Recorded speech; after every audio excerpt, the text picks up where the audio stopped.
The hospital room was a world suspended between time and silence. The pale afternoon light filtered through the blinds, painting stripes of gold and gray across my grandfather's frail body. Machines hummed softly beside his bed, their rhythmic beeps the only reminder that he was still here, still holding on.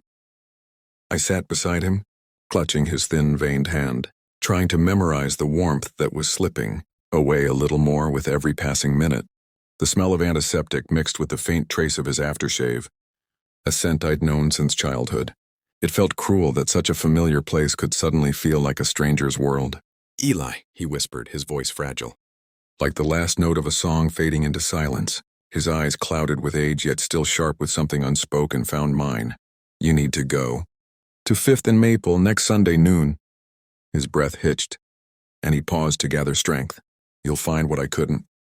I blinked back tears, unsure what he meant. "Grandpa, rest now." "You can tell me later," I said softly, but he only shook his head. "There won't be a later," he murmured, a faint, almost wistful smile touching his lips. "Promise me, Eli, promise you'll go." He had always spoken in riddles, even when I was little. He used to tell me stories about chasing music down the streets of New Orleans, how he'd play his saxophone until sunrise, and make the world forget its sorrows for a moment. But I also remembered the pain in his eyes when he spoke of the night he stopped playing, the night his best friend died on stage, and he never touched the instrument again. Maybe that's what he meant by what I couldn't find. Maybe it was peace. "I promise," I whispered, though I didn't understand why those words felt like a final goodbye. His fingers squeezed mine weakly, then relaxed. Outside rain began to fall, tapping against the window like quiet applause for a song that had just ended. The monitor beside him flattened into a single tone, a long, steady note that filled the room like a haunting echo.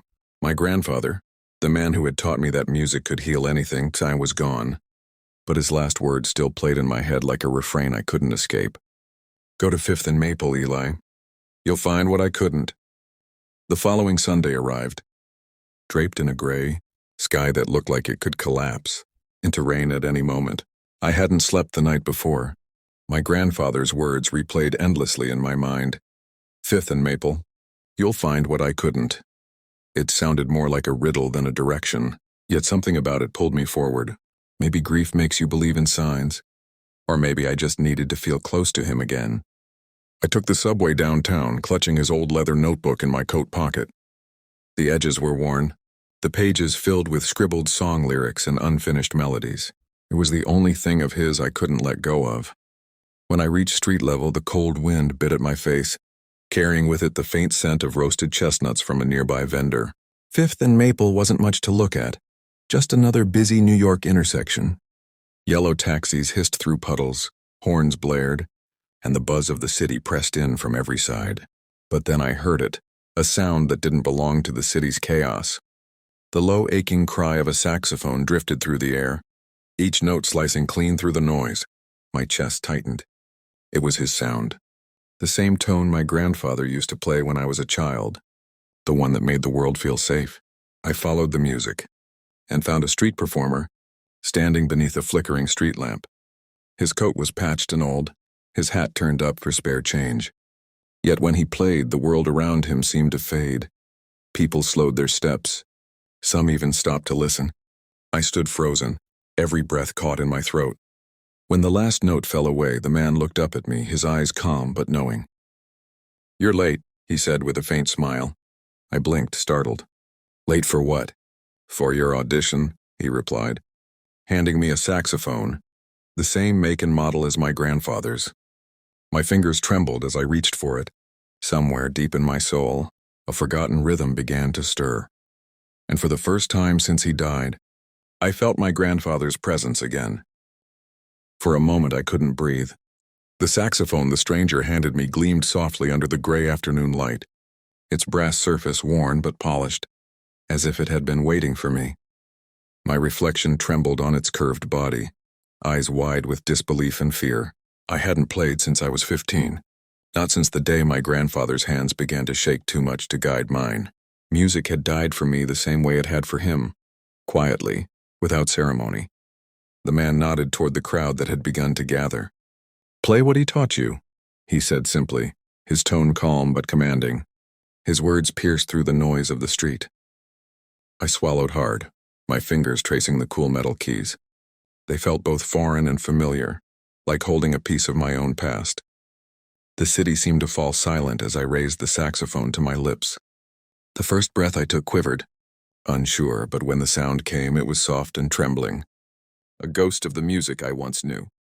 Then memory took over, my grandfather's laughter, his voice humming along to the rhythm, his hand tapping time on the old oak table. All of it came rushing back like a wave. My fingers began to move on their own, playing the melody he wrote decades ago for my grandmother, Lydia's Waltz. Each note carried a piece of him, the sorrow, the love, the dreams he left unfinished. The city's heartbeat seemed to sync with mine. Car horns softened, footsteps slowed. Even the air seemed to bend toward the sound. The crowd had stopped talking.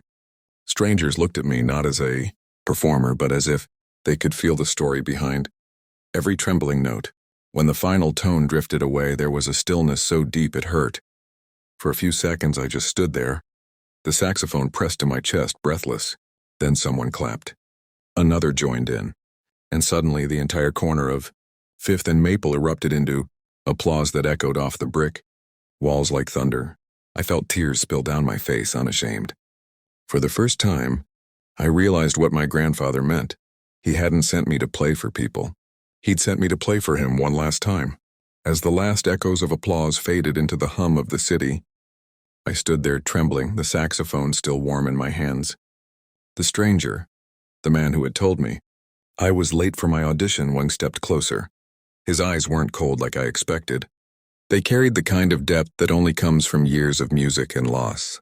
He reached into his coat pocket and pulled out a folded, yellowed envelope. "Your grandfather told me to give you this," he said quietly. My breath caught. You knew him?" He smiled faintly. "We used to play together, back when the world still believed in jazz." His voice cracked slightly, as though the weight of old memories sat on every word. I opened the envelope carefully. Inside was a photograph, a black and white snapshot of two young men on a tiny stage.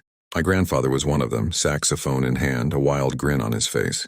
The man standing beside him was the very same man now standing before me, only older, his hair silver instead of black.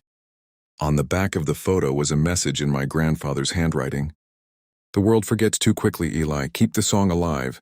When you're ready, the corner will find you." A lump formed in my throat. I looked up, but the stranger was already stepping back, putting on his hat. "He said this corner belonged to you now," he said softly. "Every Sunday, people come here to listen, not just to music, but to what's left of the ones we've lost." I wanted to speak, to thank him, but my voice wouldn't come. Instead, I raised the saxophone again. The wind brushed past my face as I played, not for the crowd this time, not even for the city. I played for my grandfather, for the years he couldn't, for the music that had waited patiently in silence. As the melody rose into the cold afternoon air, something shifted inside me. Grief turned to warmth, sorrow to strength. I finally understood. This wasn't just an audition. It was a calling. My grandfather hadn't left me behind. He had simply passed me the song. And that corner, under the flickering streetlight, became my stage and his eternal encore.